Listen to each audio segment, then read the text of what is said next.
8 traits successful people have in common. Number 1, passion. Successful people love what they do. When I asked Russell Crowe what led to his Academy Award for Best Actor, he said, the bottom line is I love the actual job of acting. I have a great passion for it.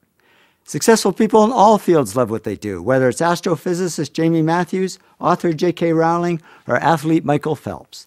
And not just big names. Margaret McMillan, a history professor, says, I spent my life doing what I love. Carlos, a bus driver I sit with at Starbucks, says, I love what I do. I've only missed 3 days in 4 years. And believe it or not, even successful dentists love what they do. Izzy Novak says, I love dentistry. I can't imagine being anything else. But what about business? Many of you are in business, and we tend to think that business is more about cold numbers than hot passion, more about logic than love. So what surprised me was how often successful business people actually use the words passion or love when they talk about their work. When Jack Welch was CEO of General Electric, he was asked if he liked his job.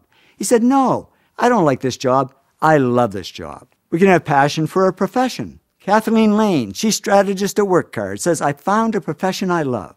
She also says, stress isn't working 15 hours at a job you like. Stress is working 15 minutes at a job you dislike. We can have a passion for people. Nez Hallett III, CEO of Smart Wireless, says, I used to be in sales, now I'm a CEO. I just love being around people. We can have passion for a product. James Dyson, the vacuum cleaner guy, says, I love vacuum cleaners, and I will love them until the day I die. Yep, when he dies, they're just going to cremate him and then suck up those ashes with a Dyson vacuum and place it on the shelf. We can have passion for a particular field. Anita Roddick, the great founder of The Body Shop, once said, I love retailing. I love buying and selling and making connections. She also said, I don't like systems, financial sheets, or plans. Yes, no matter how much we love what we do, there's always going to be stuff we don't love. The trick is to make sure the stuff you don't love only takes up 20% of your time, and the stuff you do love takes up 80%. If it's the other way around, we're in the wrong job. Passion is sometimes mistaken for ambition. People call Donald Trump ambitious, but he says, I'm not ambitious. I just love what I do. And if you love what you do a lot of stuff. And then people say, oh, you're ambitious. The cool thing about passion is it turns underachievers into superachievers. I have a long list of famous underachievers, like Albert Einstein, who people said would go nowhere when they were young. For instance, who said this? Besides me. I was sitting in my room being a depressed guy, trying to figure out what I was doing with my life. Turns out it was Bill Gates. Bill was such an underachiever, his parents actually sent him to counseling. Yeah, I can just hear the neighbors back then saying, geez, that Gates kid, what a loser. He's never going to go anywhere. And he didn't, until he discovered his passion for software. The big problem is finding your passion. Sure, there's a kid that knows they want to be an accountant or an architect or an astronaut from the time they're 10, but I found a much bigger group of successful people who, when they were young and even when they were older, didn't have a clue what their passion was, and it took them a long time to find it, or to fall into it. Don Lepore, Chief Information Officer at Charles Schwab, said to me, I fell into what I do, and I didn't know I loved it until I fell into it. And I hear that a lot. So how do people find their passion?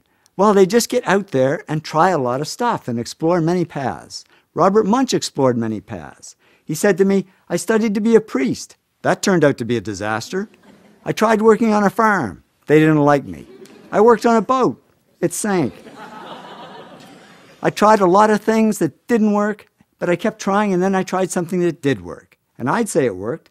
As a children's author, he sold over 40 million books. Yes, finding a job we love is like finding a person we love. Sometimes we just got to go on a lot of really bad dates before we find the right one. Now, I read a survey of 18 to 25-year-olds, and 81% said their first or second life goal was to get rich. And I thought, boy, they've got it all wrong, because I've interviewed many millionaires and billionaires, and guess how many of them said their life goal was to get rich? 0. They didn't do it for money, they did it for love. They went for the zing, not the ka-ching ka-ching. When Bill Gates and Paul Allen started Microsoft, they didn't do it for the money. Bill says Paul and I never thought we'd make much money. We just loved writing software. And with that attitude, he became the richest man in the world. J.K. Rowling didn't write Harry Potter books for the money. She said, I love writing these books. I just wanted to make enough money to continue to write. And with that attitude, she became a billionaire. I became a millionaire by following my heart, not my wallet, and a number of times I walked away from great-paying jobs to do poor-paying jobs I love better. Once is when I had a great job traveling the world, making a lot of money, but I wasn't doing the one thing I loved at the time, which is photography. So I said, I think I'll leave and start my own little photo company. My heart said, yeah, go for it. My wallet and all my friends I met said, are you crazy? You can't walk away from all the money. You'll starve. I didn't listen to them. I walked away. And yeah, at first there wasn't much money. But it didn't matter because I was having fun doing what I loved. And eventually the money came. And much more than if I'd stayed in my old job. So I learned it's true what they say. If you do what you love, the money comes anyway. So I'd say if you really want to get rich, put money at the bottom of your goals list and passion at the top. And why does it work that way? Because if you love what you do, you'll automatically do the other 7 things that lead to success and wealth. You will work hard. You will push yourself. You will persist. And what if you're in a job you don't love? Well, just follow your passion on the side. Remember, Albert Einstein was a patent clerk. That was his job, but his passion was physics. And he wrote 4 of his most important papers in his spare time as a hobby and became one of the world's greatest scientists. So it's amazing what you can do if you love what you do.